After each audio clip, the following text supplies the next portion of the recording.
पूर्व उपराष्ट्रपती धनखड कुठे आहेत? राज्यसभेत मोठ्याने बोलणाऱ्या आता एकही शब्द का बोलू शकत नाहीत? राहुल गांधींचा सवाल।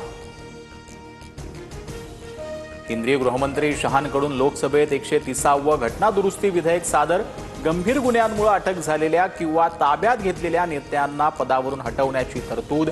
सलग 30 दिवस जेलमध्ये राहिल्यास पंतप्रधान मुख्यमंत्र्यांसह कोणत्याही मंत्र्याला पदावर राहता येणार नाही। आपण मध्ययुगीन काळात जात आहोत। मध्ययुगीन काळात राजा कोणालाही हटवू शकत होता। 130व्या घटना दुरुस्तीच्या विधेयकावरती राहुल गांधींची टीका। सीडीएसडीचे प्रमुख संजय कुमार यांच्या विरोधात नाशिकमध्ये गुन्हा दाखल। निवडणूक आयोगाच्या तक्रारीनंतर गुन्हा दाखल। मतदाराची चुकीची आकडेवारी ट्विट केल्याबद्दल संजय कुमार यांनी यापूर्वीच माफी मागितली आहे। ठाकरे बंधूंनी पतपेढीच्या निवडणुकीचं राजकीयकरण केलं। पतपेढीच्या निवडणुकीचं राजकीयकरण न आवडल्यानं लोकांनी ठाकरे बंधूंना नाकारलं। मुख्यमंत्री फडणवीसांची प्रतिक्रिया। ब्रँडचा बँड वाजवण्याचं काम जनता करत असते। ईव्हीएमवर आरोप करणारे आता बेस्ट पतपेढीच्या निकालानंतर काय बोलणार?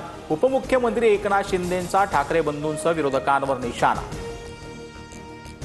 ठाकरे ब्रँड कधीच फेल होणार नाही। बेस्ट पतपेढीची निवडणूक ही चाचणी परीक्षा सुद्धा नाही। पराभवानंतर संजय राऊतांचं वक्तव्य। पुण्यात उड्डाणपुलाच्या उद्घाटनावरून महायुती श्रेयवाद। मुख्यमंत्री आणि उपमुख्यमंत्र्यांसमोरच दोन्ही पक्षाच्या पदाधिकाऱ्यांकडून घोषणाबाजी।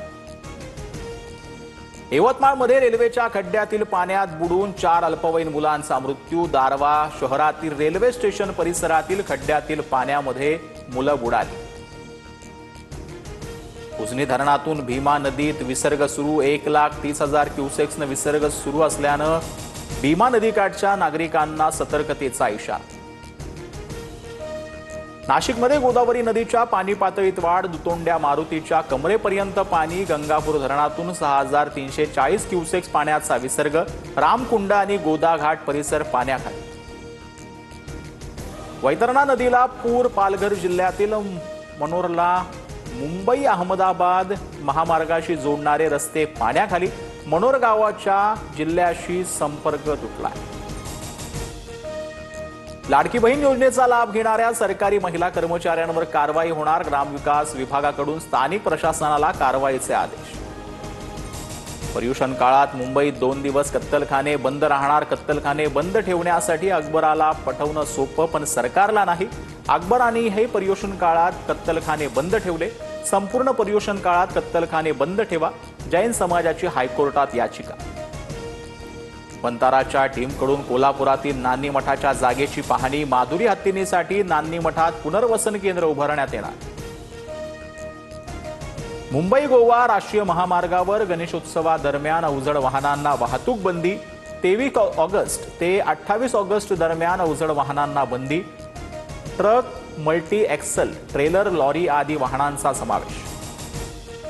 राष्ट्रीय महामार्गावर खड्डे असतील तर टोल देण्यासाठी नागरिकांना जबरदस्ती करता येणार नाही। तसंच वाहतूक कोंडीत टोल वसूल करणं चुकीचं।